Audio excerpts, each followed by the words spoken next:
అన్నమయ్య జిల్లా పీలేరు నియోజకవర్గంలో భూగర్భ ఖనిజాల వేట మొదలైంది. ఒంటిల్లు కేంద్రంగా ఏకంగా 250 చదరపు కిలోమీటర్ల పరిధిలో క్రిటికల్ రేర్ ఎర్త్ మినరల్స్ ఉన్నట్లు కేంద్ర గనుల శాఖ నిర్ధారించింది. ప్రభుత్వ రంగ సంస్థ కోల్ ఇండియా ఈ భారీ అన్వేషణ లైసెన్స్ దక్కించుకుంది. రక్షణ రంగం, ఎలక్ట్రానిక్స్ తయారీకి ఉపయోగపడే 24 రకాల అత్యంత విలువైన ఖనిజాలు ఇక్కడ ఉన్నట్లు జియోలాజికల్ సర్వే ఆఫ్ ఇండియా తేల్చింది. ఆచి చికెన్ మసాలా. అన్నమయ్య జిల్లా పీలేరు నియోజకవర్గంలోని ఒంటిల్లు ప్రాంతం ఇప్పటి వరకు వ్యవసాయం, కొండలు, అడవులతో గుర్తింపు పొందిన ఈ ప్రాంతం ఇప్పుడు దేశం దృష్టిని ఆకర్షిస్తోంది.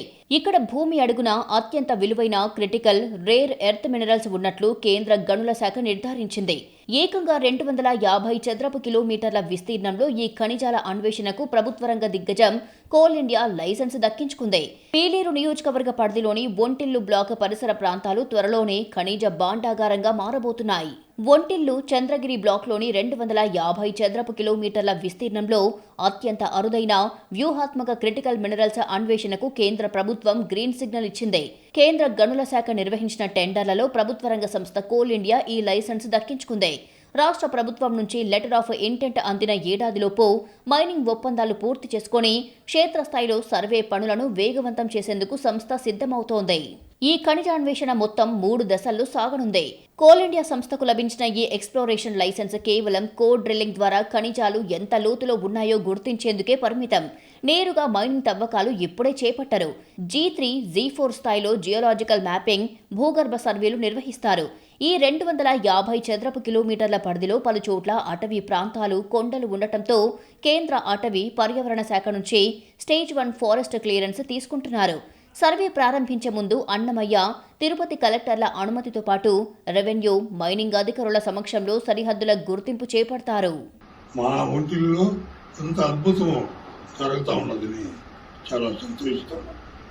కాబట్టి ఈ విషయం ప్రజలందరూ కూడా గమనించి ప్రభుత్వము బాగా దీనిపైన చర్య తీసుకుని మా విలేజ్ను మంచి భవిష్యత్తు ఉండేదిగా మీరందరూ కూడా ప్రభుత్వం వాళ్ళు తీసుకురావాలని కోరుతున్నాము.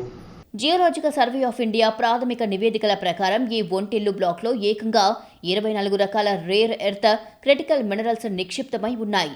ముఖ్యంగా రక్షణ రంగానికి ఉపయోగపడే ఖనిజాలతో పాటు ఎలక్ట్రానిక్స్ తయారీ, ఎలక్ట్రికల్ బ్యాటరీలు, పునరుత్పాదక ఇంధన రంగానికి కీలకమైన lead, zinc, titanium, iridium, cadmium, metal zircon, silver లాంటి ఖనిజాలు ఉన్నట్లు గుర్తించారు. హోస్ట్ రాక్స్ లోని గ్రైనేట్, పెగ్మటైట్స్, కార్బోనటైట్స్, చార్నోగైట్ శిలాజాల పొరల్లో ఈ ఖనిజాలు ఉన్నాయని నిపుణులు చెబుతున్నారు.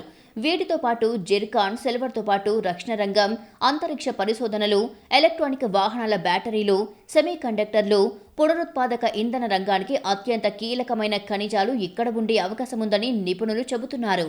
ప్రపంచవ్యాప్తంగా ఈ ఖనిజాలకు భారీ డిమాండ్ ఉండటంతో ఈ అన్వేషణ గనక ఫలిస్తే అన్నమయ్య జిల్లా రూపురేఖలు మారిపోవడమే కాకుండా ప్రభుత్వానికి భారీ ఆదాయ వనరుగా మారనుంది. ఖనిజాన్వేషణకు సంబంధించి కేంద్రం కఠినమైన నిబంధనలు విధించింది. కోల్ ఇండియా సంస్థ 5 సంవత్సరాలలోపు ఈ ఖనిజాన్వేషణ ప్రక్రియను పూర్తి చేసి తొలి 3 సంవత్సరాల సర్వే తర్వాత ఖనిజాలు లేవని నిర్ధారించిన ప్రాంతాన్ని తిరిగి ప్రభుత్వానికి అప్పగించాల్సి ఉంటుంది. ఒంటిల్లు గ్రామానికి చుట్టూ ఉన్న ఎత్తైన కొండలు, గుట్టల కింద ఇంతటి విలువైన ఖనిజ నిక్షేపాలు ఉన్నాయనే వార్త స్థానికులను ఆశ్చర్యానికి గురిచేస్తోంది. ఇప్పటికే ఈ ప్రాంతంలో కుప్పానికి చెందిన ఆర్కియాన్ సంస్థ ఒక క్వారీ నడుపుతోంది. జివుటరాళ్ల గుట్టలో రాళ్లను తీసి చిత్తూరులో మెరుగులు దిద్ది స్వీడన్ దేశానికి ఎగుమతి చేస్తోంది. ఒక పక్క ఆనందము ఉంది, ఒక పక్క బాధ ఉంది. మా తాత ముత్తాతల కాటు నుంచి ఇక్కడ మేము కొత్తగా ఇల్లు కట్టుకున్నాము, పాతిలోనే కొట్టేసి కొత్త ఇల్లు నిర్మించుకున్నాము.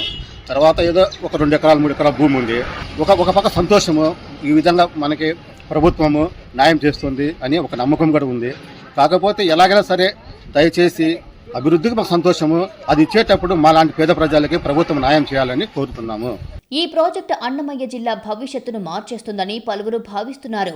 ప్రస్తుతం వెనుకబడిన పీలేరు, కేవీపల్లె, సంబేపల్లె, కలికిరి, రొంపిచెర్ల, చిన్నగొట్టిగల్లు ప్రాంతాల్లో పరిశ్రమలు ఏర్పడే అవకాశముందని అంచనా వేస్తున్నారు. ఉపాధి అవకాశాలు పెరగడంతో పాటు రహదారులు, విద్యుత్, ఇతర మౌలిక సదుపాయాల అభివృద్ధికి కూడా ఈ ప్రాజెక్టు దోహదపడుతుందని ఆశాభావం వ్యక్తమవుతోంది. ప్రభుత్వానికి కూడా భారీ ఆదాయ వనరులు సమకూరే అవకాశముందని నిపుణులు చెబుతున్నారు. మరోవైపు ఈ ప్రాజెక్టుపై పర్యావరణ సమతుల్యత పరంగా స్థానిక యువత తీవ్ర ఆందోళన వ్యక్తం చేస్తోంది. ఖనిజ నిక్షేపాల వెలికితీత పనులు మొదలైతే పంటల సాగు తగ్గిపోతుందని, పర్యావరణం దెబ్బతింటుందని అనుమానాలు వ్యక్తం చేస్తున్నారు. మేము మా తాతలకు నుండి గత 100 సంవత్సరాల పై నుంచి ఇక్కడ స్థిర నివాసం ఉందాం అందరం చాలా. ఇక్కడ గత 2-3 రోజులుగా మేము పేపర్లో ఖనిజాలు ఉన్నాయి అని పేపర్లో చూస్తున్నాము. ఇది ప్రభుత్వానికి ఆదాయం కావచ్చు, కాకపోతే ఒక పక్కన ఆందోళనగా ఉంది. ఎట్లంటే ఇక్కడ ఏమైనా పల్లెలకు ఏదైనా ఎక్కడైనా వస్తే అన్ని బ్లాస్టింగ్ చేస్తే ఇబ్బంది పడతామేమో, కానీ ప్రభుత్వానికి మేలే. ఒక పక్క సంతోషం, ఒక పక్క ఆందోళన ఎన్ని ఉన్నాయి. అన్ని గురించి చూసి కూడా ప్రభుత్వం వారు అన్ని పరిశీలించి రైతులను పాడు అన్ని ఆలోచించుకొని చూస్తారని ఆలోచిస్తున్నాము. భవిష్యత్తులో మైనింగ్ లీజు ఇవ్వాలంటే ఎన్విరాన్మెంట్ ఇంపాక్ట్ అసెస్మెంట్ నిర్వహించడంతో పాటు స్థానిక ప్రజల అభిప్రాయం తీసుకోవడం చట్టపరంగా తప్పనిసరి. ఖనిజాల వెలికితీత అనంతరం మిగిలే వ్యర్థాల నిర్వహణ ఏ విధంగా చేపడతారు, పర్యావరణానికి హాని కలగకుండా ఎలాంటి చర్యలు తీసుకుంటారు అనే అంశాలపై ప్రభుత్వ అధికారులు స్పష్టమైన వివరణ ఇవ్వాలని స్థానికులు డిమాండ్ చేస్తున్నారు.